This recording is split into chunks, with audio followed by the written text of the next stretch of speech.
You are now listening to Fight Life Unfiltered.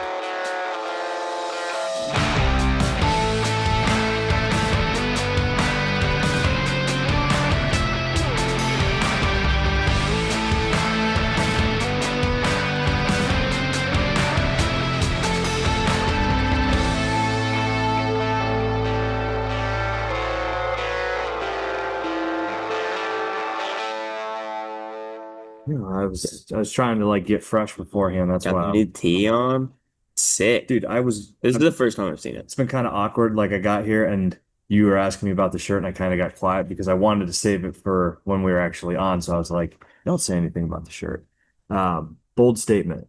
Lucas Seibert has the best fight apparel in the game right now. Sick. Yeah, I Like agree. seriously, dude. Like I Dude, don't know anybody it else turned out that better than I thought it would.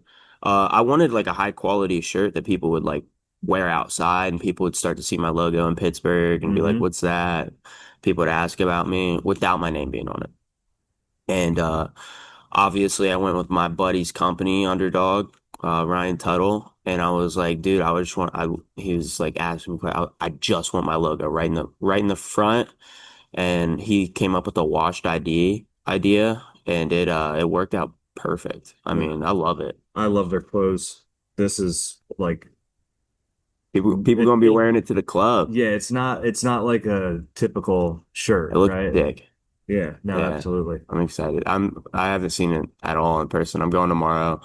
Um, Getting mine at the closet and taking some pictures with Derek. Even the delivery of it, right? Like it comes in this black Ziploc Yeah, dude, like he's on top of it. shirt, and then the label, it's With like the custom label with with your logos on there. Yeah, I love that. That's sick. That's something that like I'm gonna keep that tag. It looks dope. Attention to detail. Yeah, I'm excited. Hopefully we can do more stuff in the future.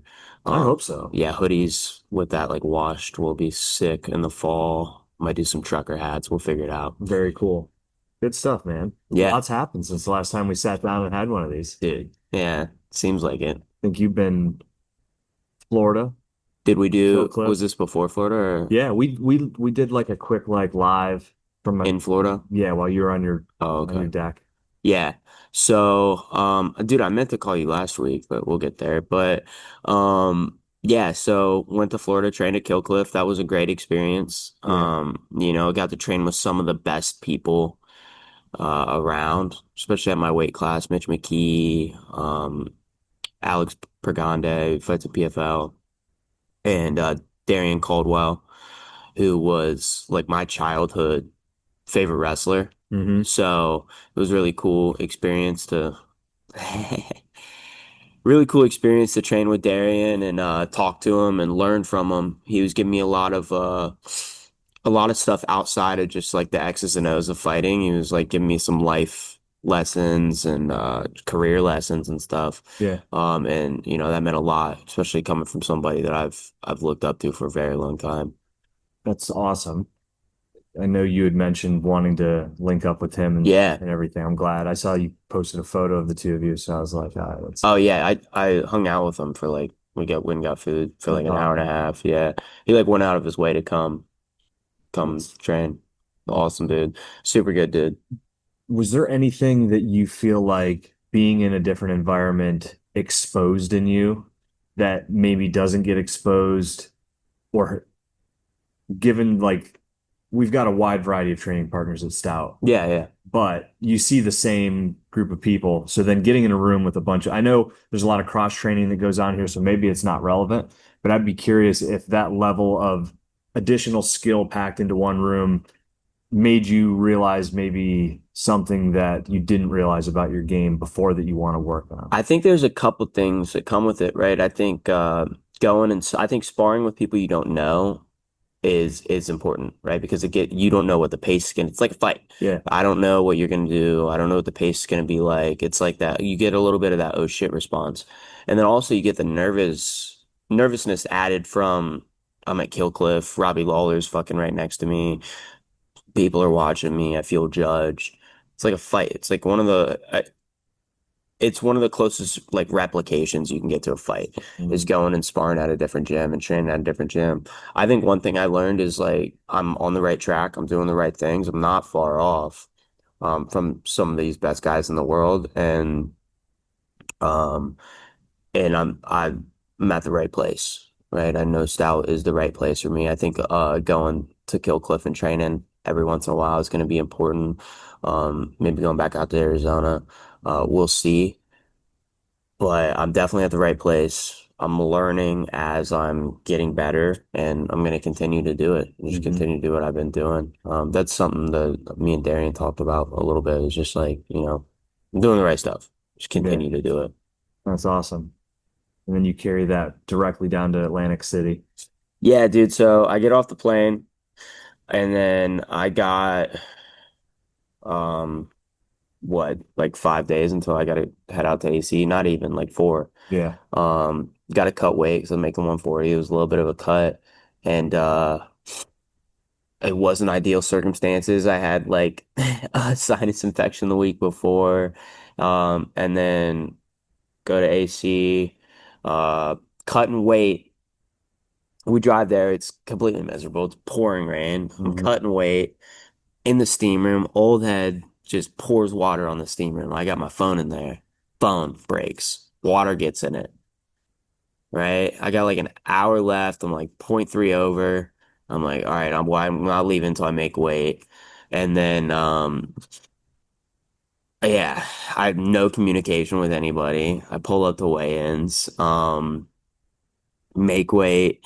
And like I wanted to text you because I wanted to do the podcast on Friday morning, just Yeah. like what we were doing. And I was like, well, I guess that's not happening. Like I had no communication. Mike calls me the next day.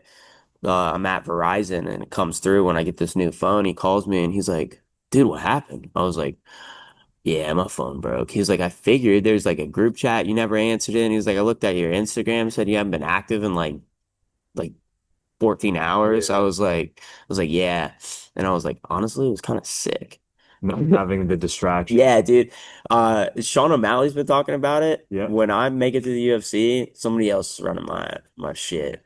It's crazy you hear people who have gotten to a certain level where they have the luxury of being able to dictate their life in a little bit different Oh, way. Uh, David Lee Roth, one of the singers from Van Halen, like doesn't have a phone. dude, that's what I was thinking. I was like, I would get a Like, flip.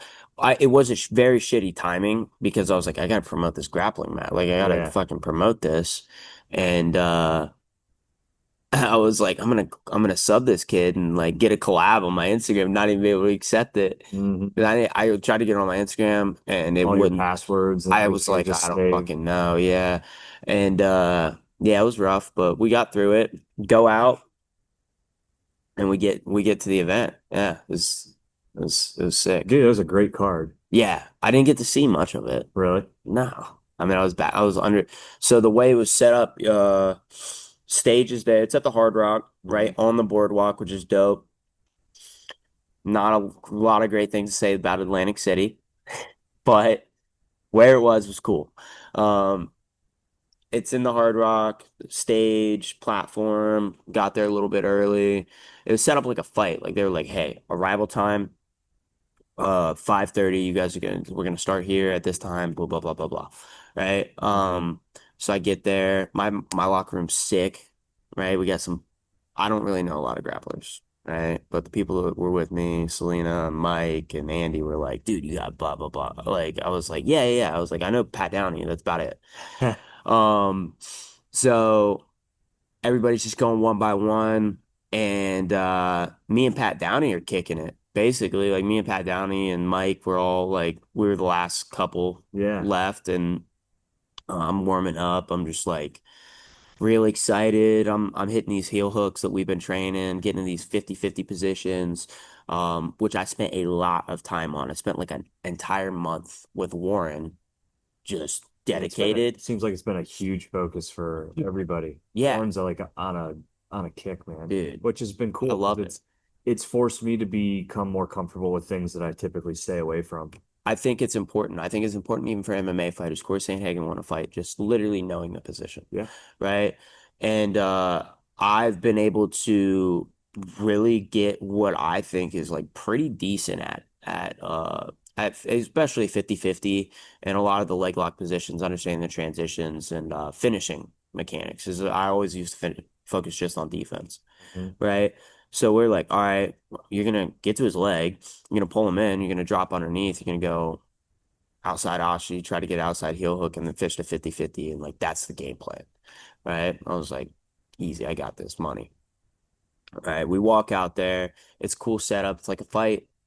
The dude it like that's walking us out is like, hey man. I was like, yeah, I'm Lucas Seibert. You don't gotta go downstairs. He's like, I know who you are. I was like, he's like, this is a big opportunity for you to big upset. And me and Mike look at each other and we're like, upset? The fuck are you talking about? Yeah, they talked him up. Yeah, And bro. I get The it. whole time I was there, I kept doing it on purpose too. I kept calling myself B-side Lucas. So we got the same name. Hmm. And I was like, I'm B-side Lucas. Like I was telling all the Fury people and I was just trying to like be funny, but like I knew I was gonna win. I had no doubt in my mind.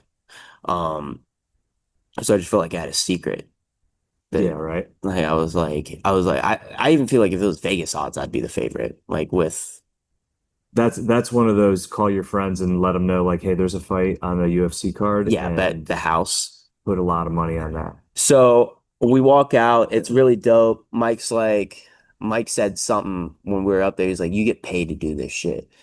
And I was like, because the nerves aren't out there for a fight. And like, this is the least nervous I've ever been, probably my entire career. And I was just like smiling. I was just like, dude, I literally get paid to Well, I'm sure do he had more this. nerves coming into that than you. And even though like initially people might hear that and think that I'm crazy because the kid just won a national championship. Yeah. So like clearly he knows how to perform on a big stage. Yeah.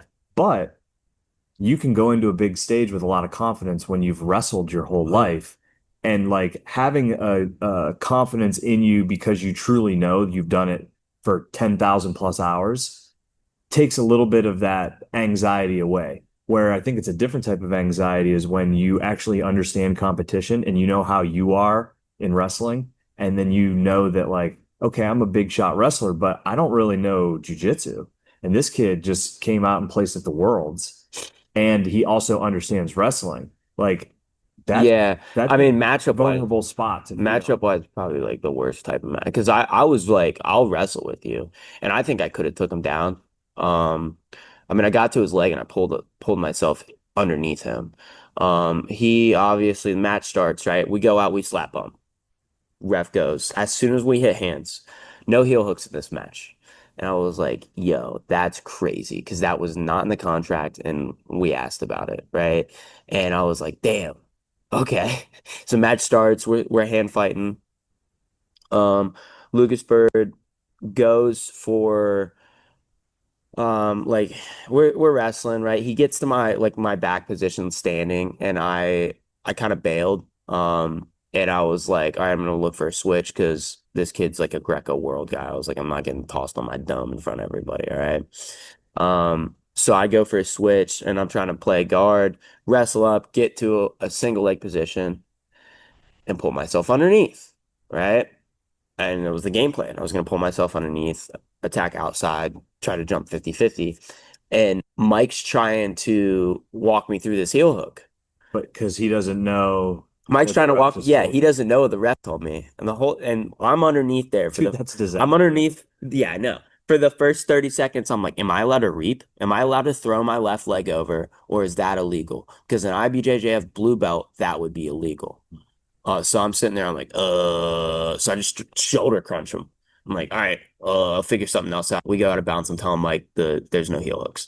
Like that was my thought process. He squares into guard and my left leg's like draped over him because I had just had that shoulder crunch and I grabbed his tricep and just threw up that triangle. I love triangles.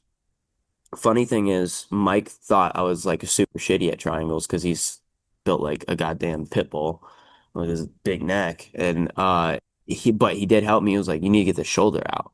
Right. So we were doing that backstage. He literally adjusted how I do a triangle backstage. And yeah, I cut the angle. He went to pick me up, which was probably like the worst thing he could have done because it It allowed was me like to, technique specific. yeah, You it was grabbed the like, shin, yeah, everything was like set up perfectly. yeah, it was perfect. And then I got a tap in like a minute and a half. Yeah, he was just very disappointed. Yeah, he I was. thought he seems like a nice dude, so it's not shade Super, at super anything good towards dude. him at all. But you could see the like, Yeah, you could see it. that's just not being One of in the those positions and yeah, understanding that threats though. I think for him, his mistake was trying to pick me up. I think in his head he was like, I'm gonna bowl. I'm gonna slam him, right? Because he was going at me and he was like stack passing me, and I could tell he was trying to get to my back. That was his game plan. And his coach scouted the absolute hell out of me because as soon as we started neutral, his coach goes, "Watch the low double from the outside." And I was like, "That's crazy. That's exactly what I was gonna do. Right? That's my move." This dude watched it. Right? I was like, "That's kind of sick that like they're worried about my wrestling." But all right, whatever. And then he gets in an underhook, and I have an overhook. And another thing we were working on is flying attacks, like jumping a triangle, jumping an armbar. He goes, "Don't let him jump. That's all he's got." And I was like, fuck. So within the first 10 seconds, they took away heel hooks. His ref or his coach knew I was going to throw a low double and then the flying attacks. And I'm just sitting there first 10 seconds. I'm like, damn, we're scrapping. We So got to figure it's something out. very similar to a fight, you Yeah, know, yeah. like variables changing in an instant. Yeah, for sure. And I knew once we got in there, like skills would take over. It was a cool opportunity. I'm super grateful for Fury Grappling and Lucas Byrd. Mhm. And like I think, a lot of people are like kind of throwing shade on him or whatever. It's like this kid No, they just need won to a give national. Lucas Seibert his flowers. First off, yes, 100%. But like Lucas Byrd just won nationals. Dude could chill, do these clinics, do these camps. He's Yeah. out there putting himself out there. Um, in the middle of doing that, right? He's doing the camps and clinics, and he's like, I want to compete still. So props to him, right? Mhm. I'm excited to see his future. He still has another year. I'm a big fan Hmm. of his wrestling, and I kind of like grew up around him. Like I knew who he Yeah, was he's a always. NorCal guy, right? Yeah, he's a year younger than me, and he was always a weight class Like below me. Cincinnati area. Yeah, he went to Cincinnati LaSalle. Okay. And I remember he was like the small kid, tiny kid, and he would wear like these tights underneath his singlet, and that was what he was known for. And he was always a dog. And then when he got to NCAA, he just like Really he flourished. kicked it into gear. Yeah. He was a stellar wrestler, don't get me wrong, but he took over once he got to Illinois.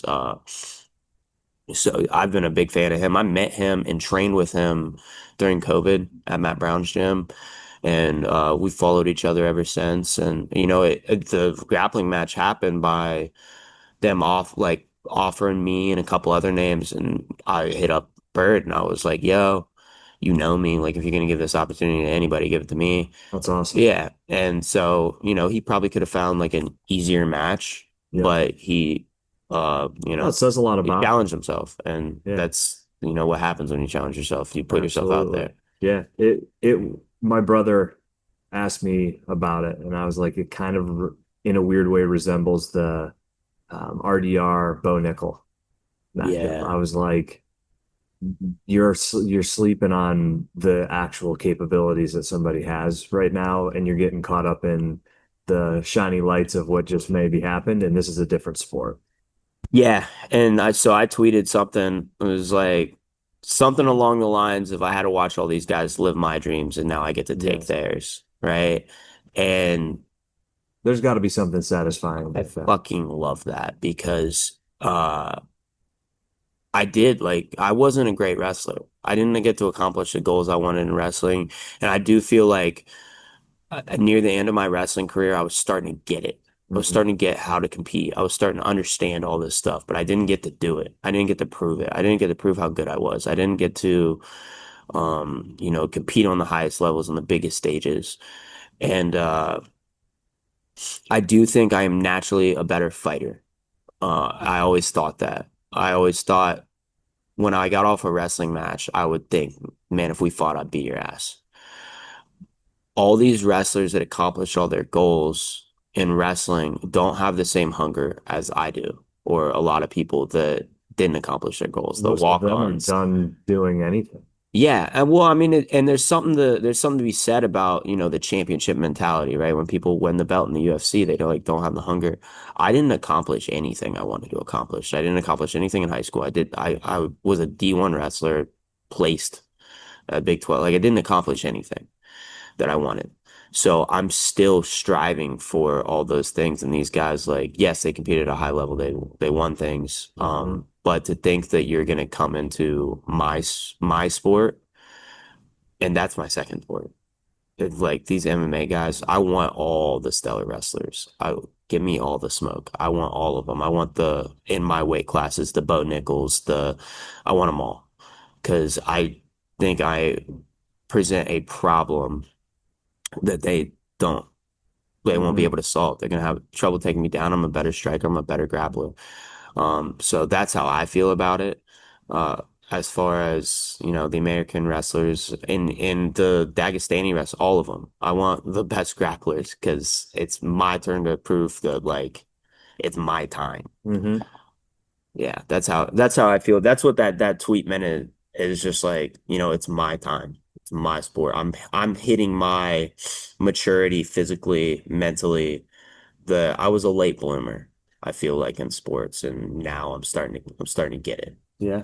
Yeah. No, I can relate to that in a lot of ways. My my athletic prime came after high school and into college, and I continued to do things when, a lot of the people who were really good in high school just really stopped doing it at all. Yeah. But no, Yeah. it's I don't know. And I went to school. Like I made it I listened to John Jones, podcast with Vic Blends, a haircut guy. yeah. And he said, I taught myself how to be confident. That's something John said.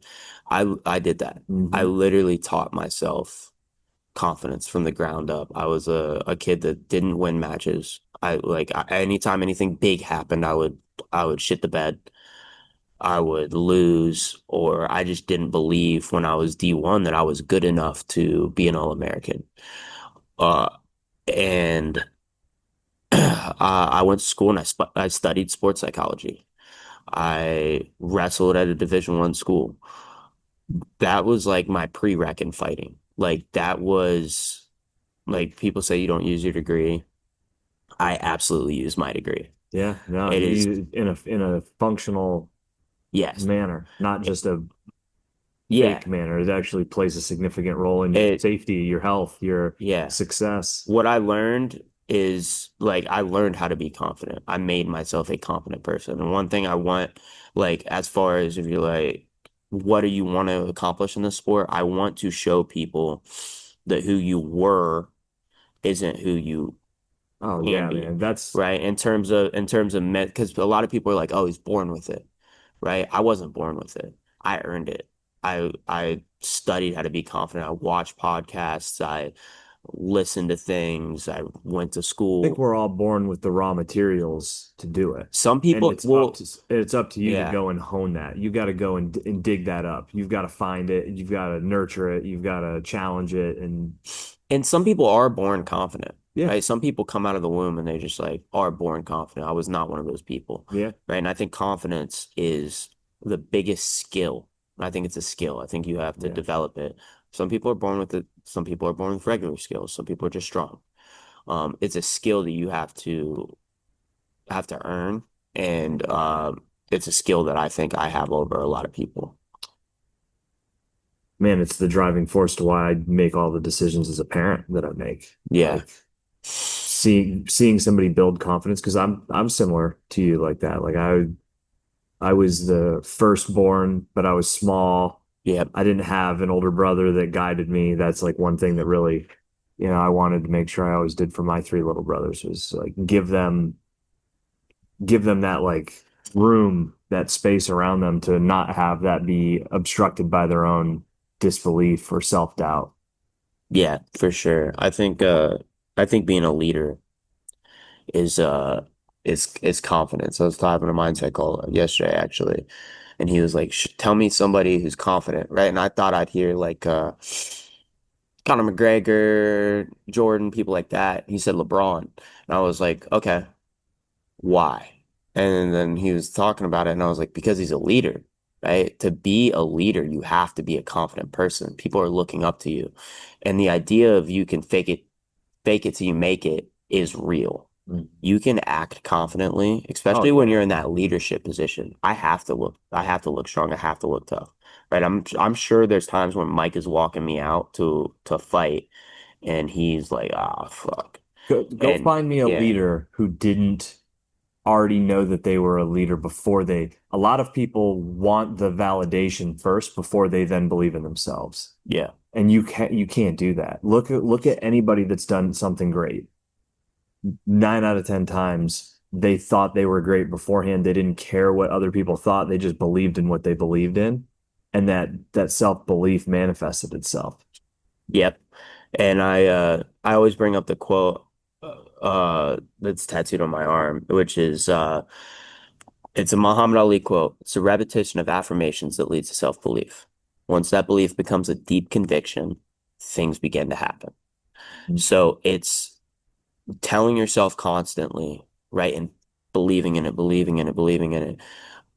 But once it becomes a deep conviction, once you actually wholeheartedly believe that you are destined for it, that maybe the world is conspiring in your favor, right? Mhm. Maybe certain things are happening so that, you know, it works out for me. Maybe I moved to Pittsburgh for a reason, right? Stuff like that, Yeah, right? And telling yourself stuff like that, even if it's fucking made up, which probably is, right? Telling yourself that, and deeply believing it, that's when things begin to happen. That's when you start to, you know, get to higher levels of things and accomplish goals. And you're like, oh shit, I'm actually living it. absolutely. I think people that think stuff like that is like far-fetched, and I think they are missing a whole separate gear to life. Yeah, I think if you don't believe in the idea of manifestation, affirmations, Hmm. thinking positively, you're setting yourself back. I think it truly can be one of the most powerful tools. And let's take away like the magic of it. Yeah. I would much rather go through my day talking to myself positively than negatively. I mean I could probably argue that I don't necessarily know how much of it I believe is magic. I think there's some logic, some quantum Yeah. logic that we may not even understand through our own understanding of things. But I maybe at its simplest form, if you have confidence, you're going to be eyes wide open. Yeah. And if you have fear, you're going to be eyes wide shut. And I believe magic or fate or just natural occurrence, we're all faced with a number of different opportunities throughout our life. Not a crazy amount, but I think they're sprinkled in there. You never know when it's going to be in front of you. And there's a skill to being able to identify it, but also in always being ready. You never know when you're going to get that random chance, but it's up to you to be able to recognize it when it's there Yeah. and to be able to have the confidence to take action. Otherwise, you're not going to even see it. And even if you do, you're not going to have the balls to do it. Yep. And you don't get an infinite amount of those things No. happening and coming in front of you, which I think there's an art, and some people are just better at it than others. Yeah. But you can train yourself to get You there. 100% can train yourself to get there. And that's something when I make it in this sport is like I really want to. I work for a company called Wrestling Mindset, where I do sports psychology with wrestlers. I wish I had this when I was wrestling in high school. Um, but I think I can relate to these kids in a different way because I can be like, yo, I was you, right? I was the kid that didn't perform well, didn't do Mhm. this or that. Now look at me. I'm not a marketing slide. I'm a Yeah, living and I'm example also of. I still use it. I just like it's funny now because kids have social media. Yeah. So they're like congratulating me on my match. And like I don't like I'll give them references, but I'll be like, yeah, man, like, you know, that's what happened. I still use the stuff you do. Sometimes I'll do the worksheet with them for myself. Like it'll be like the worksheet will be about confidence or motivation or something. Hmm. And I'm doing it for like I'm doing my version of what they're doing. I'm still learning. So I think like using companies like that, and helping people, giving back in that Yeah, way. That's something I really want to do when I make it to the highest levels of the sport. that's awesome. Yep. Fight news. Yeah. You allowed to talk about it? Yeah. Um, yeah, I can talk about it. LFA, June 20th.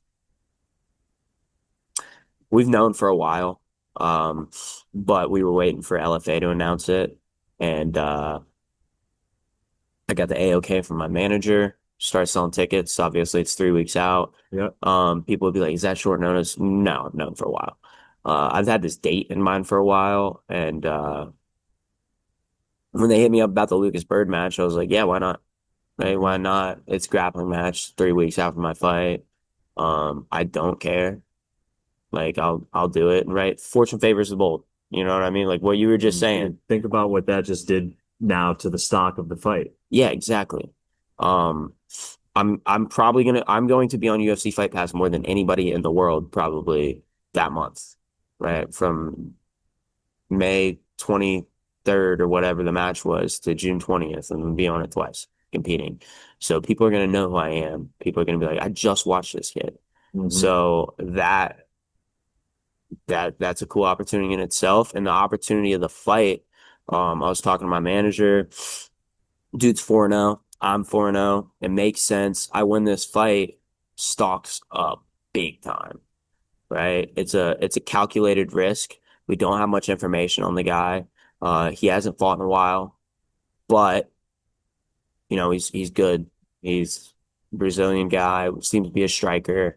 We know he's tough, and that's what we want. We want a tough guy. So I'm super excited for the opportunity to compete on the biggest feeder of the UFC, the biggest stage on UFC Fight Pass, and take full advantage of it and go show the world who I am. Dude, I'm pumped. It's in my backyard of where I grew up. Yeah. So for me, being Yeah. able to go back Full home, circle, huh? yeah, no, absolutely. And I was going to be up there the following week for a golf tournament. I'm going to go up the week beforehand. I'm going to bring my wife, probably my son, maybe a couple buddies, but I've been waiting for the green light to try to get a couple of other folks, Yeah. get some people to the casino. I think watching the CFFC fights after the Fury Grappling card So sick. was what I needed to just get me completely amped up again for this LFA matchup. Yeah. So I almost fought on that card. Really? I wanted to fight on the CFFC card instead. I wanted to fight Riley Palmer and fought on it. Yeah. But we went in another direction. Um, I could potentially fight for CFFC. I really, really like CFFC. I like how close it is. I like the Rob Hadak who I met, hooked us up with some really cool tickets. Hmm. But we talk about our Sean Brady and like I'm a fan. Yeah. CFFC to me was like I always paid attention to it because it was close. Aljamain Sterling, Sean Brady, Joe Pyfer, big names in CFFC. Hmm. Anthony Smith, who we got to meet, like big guy, big names. So, I potentially could see myself fighting for them, winning a belt down the line. But we get through this LFA fight and the worlds and It in my puts a lot of hands. I new get things in front of you. a lot of new things. So it's a huge opportunity, and I'm ready. I feel mentally, physically, and just great. Well, and you've done fair or unfair. I mean, it what I'm about to say doesn't matter if you're not a 4-0 badass that's going out there and winning, right? But you've also done a fantastic job of marketing and branding yourself. Yeah, You've created something that's priming up for them. You're not like an already overexposed personality brand, yeah. but you've built the foundation to just only put additional eyeballs on yourself, which is at the end of the day, it's the name of the game. Yeah, I think that's important, right? And I haven't sold out for it. Like Right. I've That's kind changed of what my I was getting at is like yeah. it's still organic, it's still grassroots. I haven't like changed my personality. I haven't posted anything that I'm like I don't. I This isn't how I really feel, right? Yeah. Um, And I also think like I'm on the verge of like exploding as far as it comes to, that like social media or hype or whatever, Hmm. right? Um, but and this is something I was a calculated thought is I want this city behind me. I want this city behind me because I love this city. Hmm. And when I announced my LFA fight, I got a lot of it. I got a lot of, you there's a guy from Pittsburgh doing it at the highest level. I got a lot of messages from amateur fighters and people like, dude, I can't believe a Pittsburgh fighters, Hmm. like that is awesome. That was the goal. That is the ultimate goal is to inspire people. Yeah. So, getting that and continuing to, you know, push my brand in the city and get the city behind me. That's super important to me. And then as we explode out into the national lens, which we are, it's just being myself. Yeah. Well, I mean, I've got a 5-year-old that had to wear the same rash guard the day after because he watched the fight or the match Dude, with me. that was so And sick. then I we're at love class. that. He's like, let me do this. I'm like, do you know what you're doing? He's like, yeah, yeah. It's stout. I'm like, yeah. Yeah. It was It was fucking great. yeah, it's awesome. I mean I want to represent the gym, the people that gave a lot to me. Hmm. Um the kids at the gym. I said it when I was fighting regionally, but I mean the same things. I want to show that I truly, truly think I have some of the best coaches in the entire world. And I think my three coaches, I mean, 12, 20 coaches, right? Yeah. Um, are the perfect people to be around me to bring out the best of myself. Um, Along with my management's been killing it, giving me the opportunity to kill Cliff and all that Hmm. stuff. I feel like I have the best team around me possible. And just being able to put on for them and Yeah. represent the team. It's awesome, dude. It Yeah. really is. Um, Underdog, there's links on your Instagram, right? Yeah, I need to do that. There's links. So for tickets, one Yeah. LFA tickets, there's a QR code in the picture. I'm gonna post. I need to make a link tree Yeah. with the Underdog shirts. Which if you buy online, there's a discount code. It's only like $4 off, 10%. Hmm. Um, or you can buy at the Closet in Bellevue, which is the one of the biggest brands in Pittsburgh.